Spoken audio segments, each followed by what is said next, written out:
সম্মানিত দর্শক, 2 হাত বহরের কাপড় দিয়ে কিভাবে 42 ইঞ্চি বডির গোল গলা মেক্সি তৈরি করবেন একদম সহজে আজকে শিখিয়ে দিব। এখানে কাপড়টি দেখেন 2 পার্ট করা আছে, এরপর ঠিক এভাবে ভাঁজ করে 4 পার্ট করতে হবে। এরপর এখানে একটি মার্জিন করে নেবেন সোজা করে, এপাশে খোলা সাইড। এখানে মার্জিন করার পর আমাদের সামনে থেকে 1.5 ইঞ্চি করে প্রথমে নিতে হবে, খোলা সাইড থেকে 1.5 ইঞ্চি করে নিব।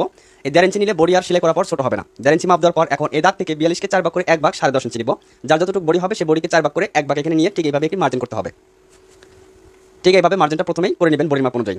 এরপর এখান থেকে 7 ইঞ্চি নিতে হবে পুটের মাপ, 42 ইঞ্চি বডির জন্য 7 ইঞ্চি পুটের মাপটা নিব। এরপর এখানে একটি মার্জিন করব। এরপর নিতে হবে এখান থেকে আর মহল 6 ইঞ্চি নিতে হবে। 6 ইঞ্চি নিচে আর মহলের জন্য এভাবে একটি মার্জিন করব, যেভাবে কামিজের আর মহল নেন ঠিক একইভাবে। এরপরে ঠিক এর পাশে দাঁড়িয়ে আর মহলে রাউন্ড শেপ করতে হবে, আর মেক্সিতে কিন্তু তালপাট কাটিং করতে হবে না। এরপরে দেখেন এইখানের দাগ অনুযায়ী এখানকার বাড়তি কাপড়টাকে ঠিক এইভাবে ভাঁজ করে দিতে হবে, আমাদের দাগ অনুযায়ী ভাঁজটা করে দিতে হবে, দেখেন এই দাগ অনুযায়ী। এরপরে এখানকার মার্জিনটা আবারও করে নিতে হবে সোজা করে। এভাবে মার্জিন করার পর এখন গলার পাশের মাপ নিতে হবে 2 ইঞ্চি 2 পয়েন্ট। যদি গলা বড় পছন্দ করেন সেক্ষেত্রে 2.5 ইঞ্চি নেবেন। ছোট গলার জন্য 2 ইঞ্চি 2 পয়েন্ট নিলাম, গলাটা তৈরি করার পর আর বড় হবে। গলার লম্বা 5 ইঞ্চি নিব, সামনে পিছনে কিন্তু এক সমান হবে, গোল গলা মেক্সি সামনে পিছনে এক সমান। এখানে গোল একটা রাউন্ড শেপ করে নিব। এখন গলার পট্টিটা কতটুকু বের হবে দেখেন, এখানে যতটুকু কাপড় আছে 2 ইঞ্চি পরিমাণ, তাহলে 2 ইঞ্চি চওড়া আমাদের গলার পট্টিটা বের হবে। তো নিচের দিকে 2.5 ইঞ্চি নিয়ে ঠিক এইভাবে মার্জিন করব। বডি যদি কম হবে তাহলে আপনাদের এই পট্টিটা চওড়া বেশি হয়, আর যদি বডি বেশি হয় তাহলে এই পট্টির চওড়াটা কম হবে, এতটুকুই।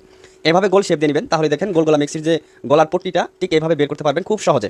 যদি আপনারা 42 ইঞ্চির উপরে বডি হয় আপনাদের, তাহলে কিন্তু এই গলার পট্টিটা 1.5 ইঞ্চি বা 1 ইঞ্চি চওড়া বের হবে, ঠিক আছে। আর যদি 38 বা 42 হয় তাহলে 2 ইঞ্চি চওড়া বের করতে পারবেন। এরপর এখানে সমান করে কেটে নেবেন, তাহলে হয়ে যাবে। এরপরে হাতা কাটিং, এখানে দেখেন হাতাটা আমরা কাটিং করে নিচ্ছি। এভাবে ভাঁজ করার পর এখানে মার্জিন করবো, এখান থেকে হাতাটি লম্বা নিব 18 ইঞ্চি, এখানে 3 ইঞ্চি নেওয়ার পর এখানে একটা মার্জিন করবো, আবার এখানে একটি মার্জিন করবো। এরপরে এখানে একটা মার্জিন 1 ইঞ্চি বাড়তি কাপড়। হাতার মুখের মাপ যার যতটা প্রয়োজন নিবেন, আমি 5 ইঞ্চি নিলাম, এখানে নেব 8.5 এবং সেলের জন্য হাফ ইঞ্চি, তাহলে এখানে 9 ইঞ্চি মোট নিয়ে নিলাম, আর মহলটা 42 ইঞ্চি বডির জন্য। এরপর ঠিক এইভাবে শেপ কাটতে শেপগুলো করে নিব, তাহলে 42 ইঞ্চি বডি হাতার আর মহল 9 ইঞ্চি অথবা 9.5 ইঞ্চি কাটিং করবেন, সেলাই করার পর 8 ইঞ্চি অথবা 8.5 ইঞ্চি থাকলেই হয়ে যাবে। তো দর্শক, ভিডিওটি ভালো লাগে বেশি বেশি করে শেয়ার করে দিবেন, আর একটি সেলাই ভিডিও দেখতে চাইলে অবশ্যই কমেন্টে জানাবেন। আর এই কাপড়টা দিয়ে হাতের মহরে জয়েন দিতে হবে, যেহেতু 2 হাত বহরের কাপড় মোটা মানুষের জন্য 42 ইঞ্চি বডির জন্য মেক্সি তৈরি করলে মহড়া টাইট হয়, তার জন্য এভাবে জয়েন দিবেন।